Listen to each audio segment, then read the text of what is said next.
Hey everyone, in this video I want to talk about how to deal with a polynomial that has more than one variable.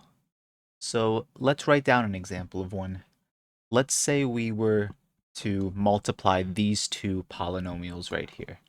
So 3y minus 2x times 3x squared plus 2y minus 4x.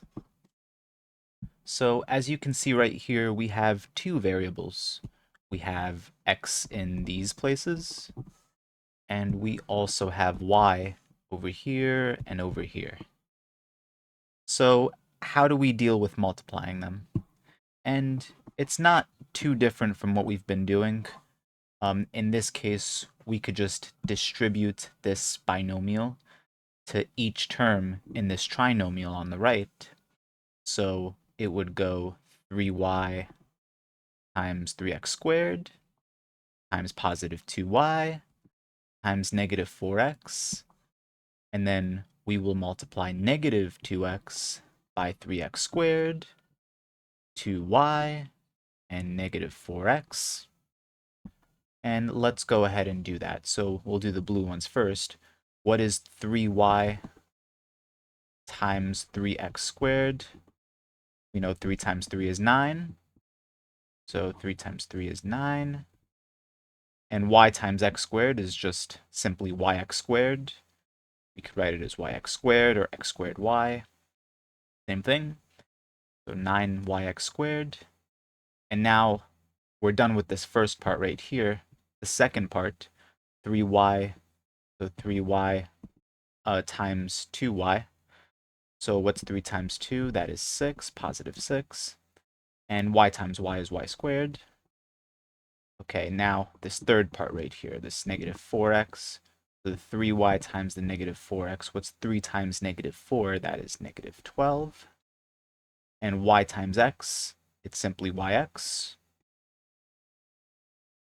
Now, let's move on to the orange piece. So the negative 2x times 3x squared. So what's negative 2 times 3? That is negative 6. And what is x times x squared? That is x to the third. So that's the first piece. Let's do the second one. So negative 2x times positive 2x. What's negative 2 times positive 2? That is negative 4.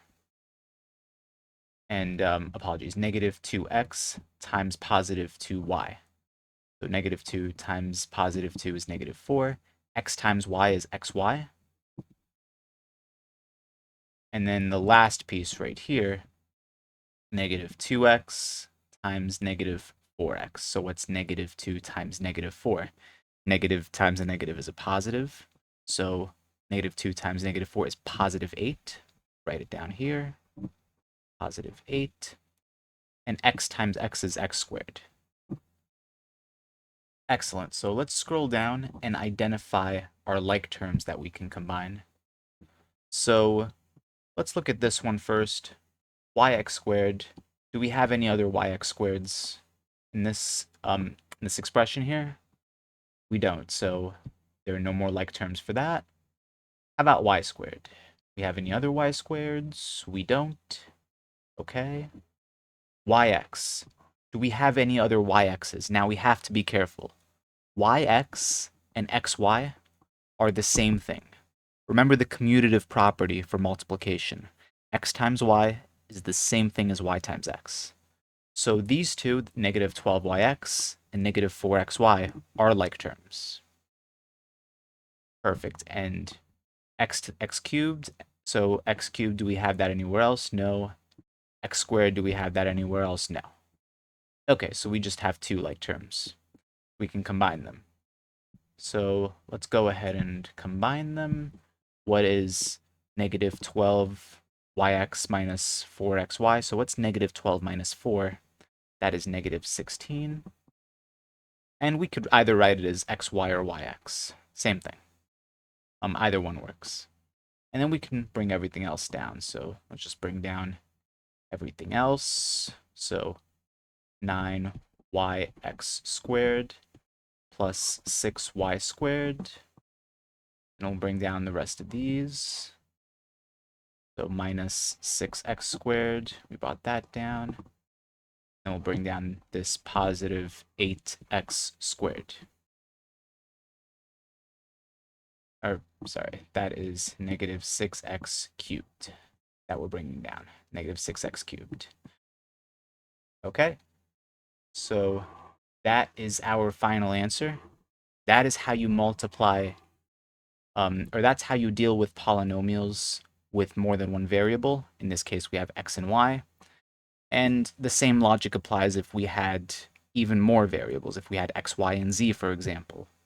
Just remember the rules for combining like terms, and you should be able to do this with any polynomial, no matter how many variables there are. So I really hope this video helps, and please let me know down in the comments below if you have any questions. Thank you for watching.